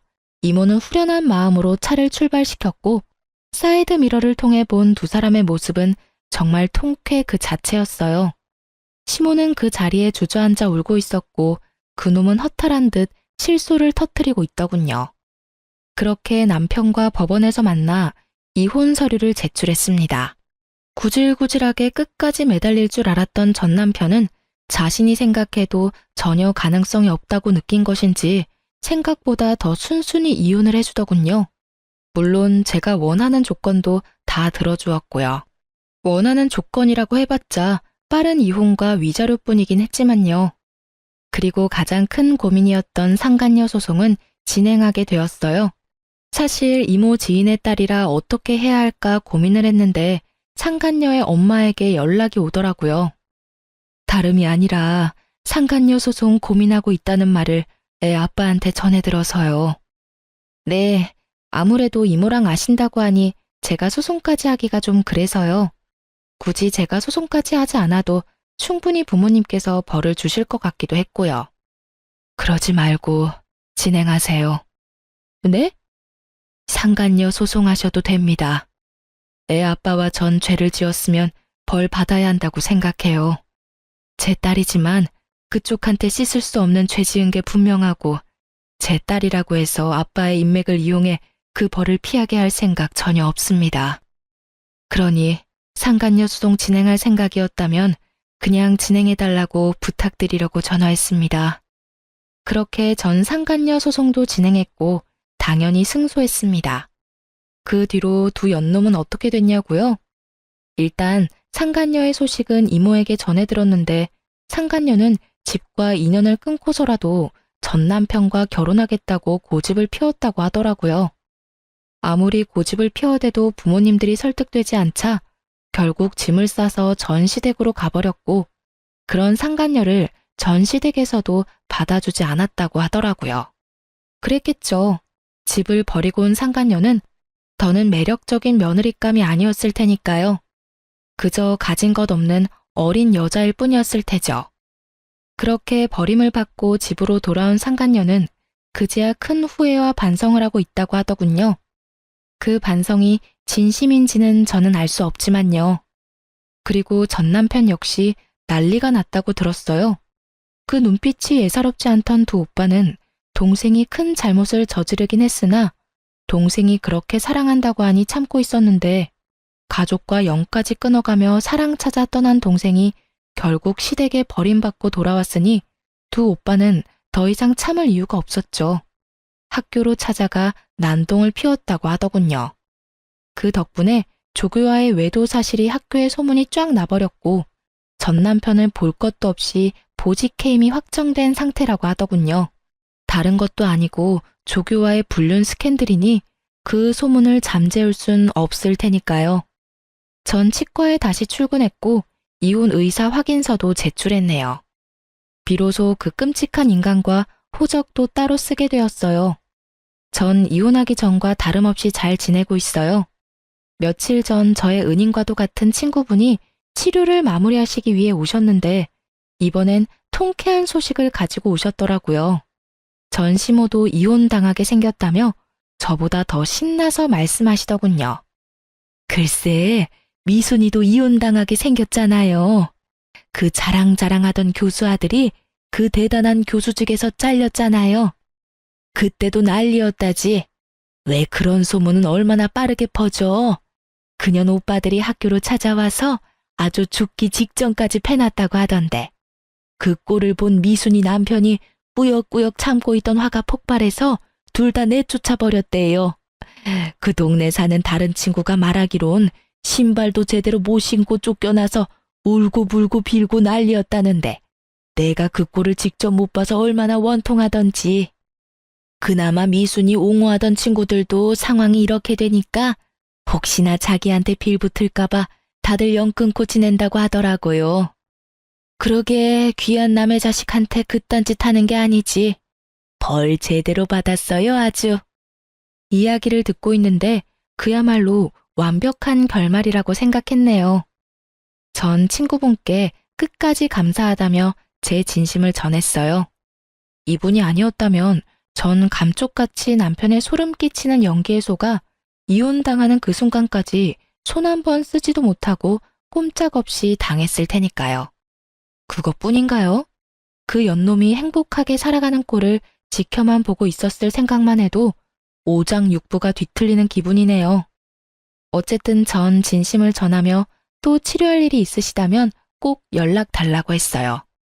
물론 비용은 받지 않았어요.